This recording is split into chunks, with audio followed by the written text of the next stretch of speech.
The melody of justice. When two teenage girls are sentenced to die for a crime they didn't commit, their final hope lies in a name they've never dared to speak until now. But when that name belongs to the United States Attorney General, everything changes. Will a man who never knew he had children be able to save them before it's too late? Before we dive in, drop a comment letting us know where you're watching from and settle in. Because this isn't just a story about justice, it's about family, redemption, and how far a father will go when blood calls to blood. The courtroom was so quiet, you could hear the second hand on the clock. Two teenage girls stood before the judge, both shackled, both far too young to be staring down a death sentence. Their names were Amaya and Nyla 17, gifted, black, and utterly alone. The judge didn't meet their eyes as he read the verdict. Guilty. First-degree murder. Sentenced to death by lethal injection. There were no gasps. No outrage. No one in that room had come to save them. Amaya's legs buckled. Nyla closed her eyes and whispered something only she could hear. The court had done its job, swift, silent, and merciless. But the truth? The officer who died that night had been killed by his own partner, panicked in the dark. And someone had decided it was easier to blame two black girls than admit the truth. No solid evidence. No witnesses placing a weapon in their hands. Just fear and skin color. Their public defender barely argued. The prosecutor didn't even sweat. The judge called it justice. As the bailiff approached, Amaya snapped. "Wait," she cried. "Call our father. His name is Julian Mercer. He's a U.S. Attorney General." The room froze. Even the judge's gavel hovered midair. Julian Mercer, the most powerful legal figure in the country. Could be true. Whispers rippled like an electric current. The prosecutor's face went pale. The judge gripped the bench like it might disappear beneath him. Amaya's voice cracked, but rose louder. "Call him, please." Then, silence. A thick, storm-brewing silence. Somewhere in the back, someone stood and rushed out with a phone already dialing. No one knew if she was telling the truth, but they all knew this. They may have just condemned the Attorney General's daughters to death, and he didn't even know they existed. Inside a secure conference room at the Department of Justice, Julian Mercer was halfway through a national security update until his chief of staff, Malik, entered with a paper that changed everything. Two teenage girls, sentenced to death. One of them named him their father in court. The names didn't register at first. Amaya and Nyla Summers. But then Malik added one more detail. Their mother's name was Delilah Summers. Julian froze. 18 years. That's how long it had been since Delilah disappeared. No goodbye. No calls. No answers. She had been everything once.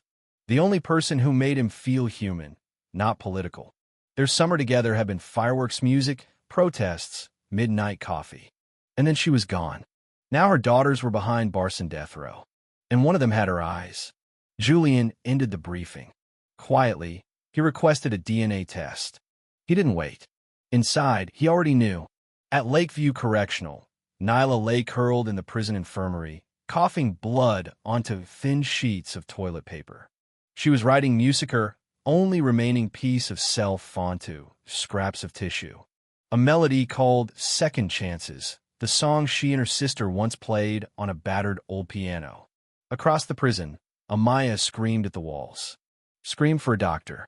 Screamed for her sister. And was met with tear gas and silence.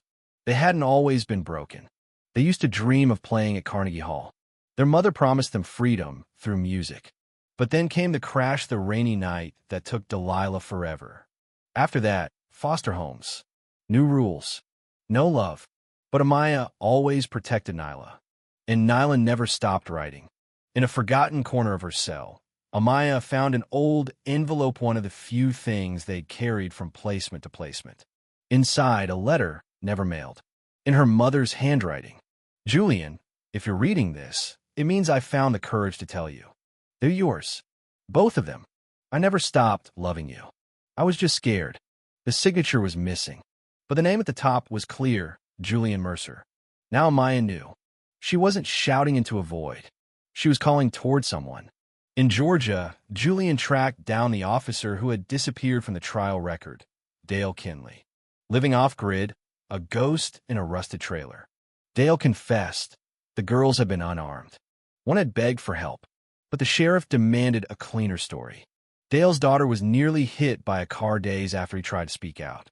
In a tin box hidden behind his wall, he still had the truth. The original report, photos, timestamps, and a body cam log that had mysteriously gone missing. Julian didn't threaten. He didn't beg. He simply said, "I'm not here to exploit you. I'm here to finish what you tried to start." That night, in a motel, Julian and Malik spread out the evidence. The story hadn't changed, but the system had rewritten it. And now, the truth was walking back into the light. Back at the prison, Nyla collapsed. The nurse found her barely breathing. Amaya watched helplessly through the glass, fists trembling, whispering, "Don't you dare leave me." Across the country, the DNA test pinged. 99.9% match. Julian Mercer to U.S. Attorney General was their father. Then came the audio file. No subject. No sender. A voice. Judge Everett Sloan.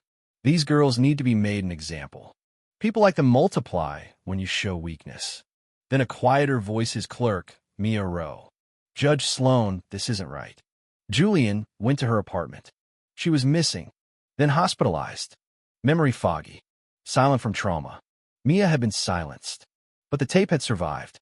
She recovered and handed Julian a flash drive. On it, years of corruption, jury tampering, rigged cases, falsified transcripts. Julian made one decision. He went public. Headlines erupted. Attorney General exposes judicial corruption. Justice for the Summers Sisters. Second Chances becomes national anthem for reform. Orchestras played the girls' melody on courthouse steps. High schoolers posted their own versions online. And then came the court order. Charges vacated. Federal investigation launched. Sloan in cuffs. Julian didn't celebrate. He went to his daughter's hospital room, held her hand, promised he'd never be too late again. And when Nyla whispered, "Don't forget the melody," he didn't answer with words. He answered with action. That winter, Carnegie Hall was full. Judges, families, musicians, people who marched, who hoped. On stage, Amaya sat at a grand piano. Nyla, fragile but glowing, stood in a long blue gown. They didn't speak. They played. The melody of survival, of sisterhood, of a promise kept. In the front row, Julian Mercer sat beside MS. Leah, Delilah's sister. No badge, no title, just a father. And when the final note rang out clear, perfect, whole the crowd rose. Some in awe, some in tears, some in silence. But somewhere, far from the lights, a little girl picked up a dusty violin and began to play. The story doesn't end here. It begins again. Every time someone chooses to listen, to speak up, to fight back. If this story moved you, share it. Let someone else hear the melody of justice.